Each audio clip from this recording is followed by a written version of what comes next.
নমস্কার বন্ধুরা, আপনাদের সবাইকে সুপ্রভাত। আমি সুব্রত, মানালি থেকে।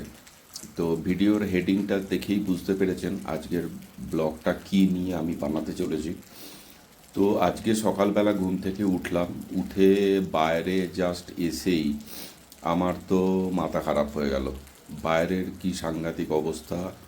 আজকে মেয়ের এক্সাম, সিবিএসসির এক্সাম। আকাশের অবস্থা দেখুন, আকাশ পুরো বরফে ঢেকে রয়েছে, রাস্তাঘাট বরফে ঢাকা, কিন্তু কিছু করার নেই, যেতে তো হবেই। তো যাই হোক, অ্যাট লাস্ট গাড়ি চালিয়ে আমি মেয়েকে নিয়ে ডিপিএস মানালিতে পৌঁছালাম। এখন আমি এসেছি ডিপিএসে, মেয়েকে নামালাম। তার আগে ভিডিও ব্লগ বানাতে পারিনি। তো এখন মেয়েকে নামিয়ে, যেহেতু তাড়াহুড়ো করে স্কুলে আসতে হয়েছিল, তো আজকে মেয়েকে নামালাম। নামিয়ে দেখুন স্কুলের সামনে পুরো বরফ, পুরো স্কুল বরফে ঢাকা। তো মেয়েকে নামিয়ে আমি আস্তে আস্তে বাড়ির দিকে রওনা দিলাম। পুরো রাস্তা দেখুন বরফ আর জল ভর্তি। যদিও এই জলটা আছে বলে আমি গাড়ি নিয়ে এসেছি, যদি শুকনো বরফ থাকতো তাহলে গাড়ি বার করা যেত না, কারণ গাড়ির চাকা স্কিড করে যাবে।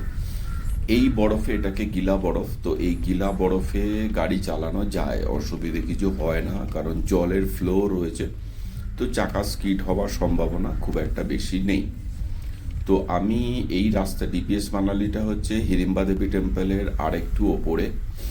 তো দেখুন আমি গাড়িটা নিয়ে নামছি। এই জায়গাটা দেখুন সাংঘাতিক, এই জায়গাটা প্রচণ্ড স্কিড করে গাড়ি।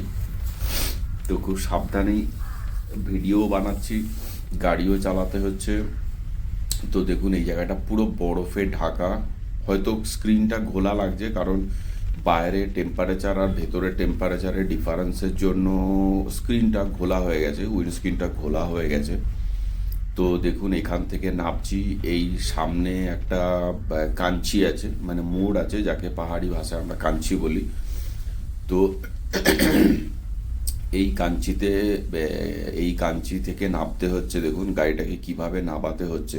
আমি অ্যাকচুয়ালি ডান দিক বাঁ দিক পিছনে কিছুই দেখতে পাচ্ছি না, কারণ পুরো গ্লাসটাই হচ্ছে বরফে ঢাকা। তো দেখুন এখান থেকে আমি আর একটা কাঞ্চি এসেছি। আমি মাঝখানে মেন মেন জায়গাগুলোই আপনাদেরকে জন্য দিচ্ছি।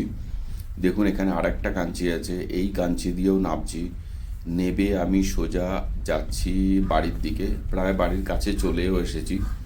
তো এইখানে দেখুন, এখানে এতটা বরফ নেই, তার কারণ হলো ওপর থেকে জলটা যেটা আসছে, সেই জলটা বরফটাকে মেল্ট করে দিয়ে সামনের দিকে যাচ্ছে। তো দেখুন আস্তে আস্তে এবার এবার আমাকে পুরো উল্টো দিকে যেতে হবে, তাই জন্য আমি একটু আগে গিয়ে গাড়িটাকে ঘুরিয়ে নিয়ে এলাম। ঘুরিয়ে নিয়ে এসে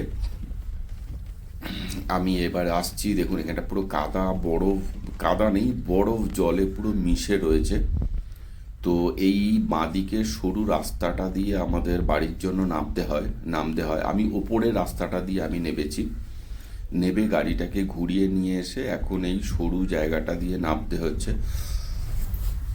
দিয়ে আমি গাড়িটা নিয়ে নামছি। নেবে আর এখানে হর্ন দিতে হয়, কারণ আগে কোনো গাড়ি যদি এসে যায়, এমনি সরু রাস্তায় পাস করা খুবই মুশকিল। এই দেখুন সামনে আবার কে এই গাড়িটাকে এখানে রেখে দিয়েছে। একেতে সরু রাস্তা, তার উপর গাড়িটাকে রাস্তাতেই পার্ক করে রেখে দেয়। এদিকে লাইট পোস্ট, ওদিকে গাড়ি, খুব সাবধানে গাড়িটাকে বার করতে হয়।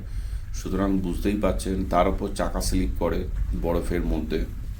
সুতরাং বুঝতেই পারছেন যে স্কিল তো যথেষ্টই দরকার। মানে আমাদের পাহাড়ে তো যথেষ্ট স্কিল ছাড়া তো গাড়ি বার করা তো নেক্সট টু ইম্পসিবল হয়ে যায়। তো আমি বাড়ির সামনে চলে এসেছি। আমাদের বাড়ির সামনে যেহেতু গাড়ি রাখা যায় না, তাই পাশে একটা খালি জায়গা আছে, ওখানে গেট দেওয়া।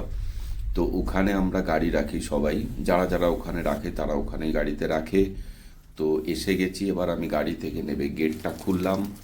খুলে দেখুন গাড়ির কন্ডিশনটা কি। সামনেটা তো পুরো বরফে ভর্তি ছিল, তো আমি তো এই এতটা যাওয়ার পরে তো পরিষ্কার হয়েছে, না তো বনেটের ওপর এতটা বরফ ছিল যে সামনে দেখাই যাচ্ছিল না। দেখুন এই হচ্ছে আমাদের পার্কিংয়ের অবস্থা। এখানে দুটো তিনটে গাড়ি রাখা থাকে। তো এইবার এখানে আমাকে গাড়িটাকে ঢোকাতে হবে এবং চাকা স্কিড বাঁচিয়ে গাড়িটাকে পুরো রিভার্স করে রাখতে হবে সামনে, যেহেতু সামনে রিভার্সের জায়গা নেই। দেখুন রাস্তা কন্ডিশনটা দেখুন কি অবস্থা। গাড়ির পিছনটা অনেকটা পরিষ্কার হয়ে গেছে, এই জায়গাটা অনেকটা পরিষ্কার হয়ে গেছে, মানে সাইডে পুরো কিছু দেখা যাচ্ছিল না। তো এই হলো, এবার গাড়িটাকে আমি রাখবো। গাড়িটাকে রাখা হয়ে গেছে, এবার এই উইন্ড ওয়াইপার ব্লেডগুলোকে তুলে দিতে হয়, না তো বরফে এটা নষ্ট হয়ে যায়। তো দেখুন, এটা গাড়িটাকে রাখা হয়ে গেছে, পুরো গ্রাউন্ডটাই বরফে, তবে এটা গিলা বরফ, এটাতে অসুবিধা হয় না কারণ তাড়াতাড়ি মেল্ট হয়ে যায়। তো এই হলো আমাদের এখনকার অবস্থা।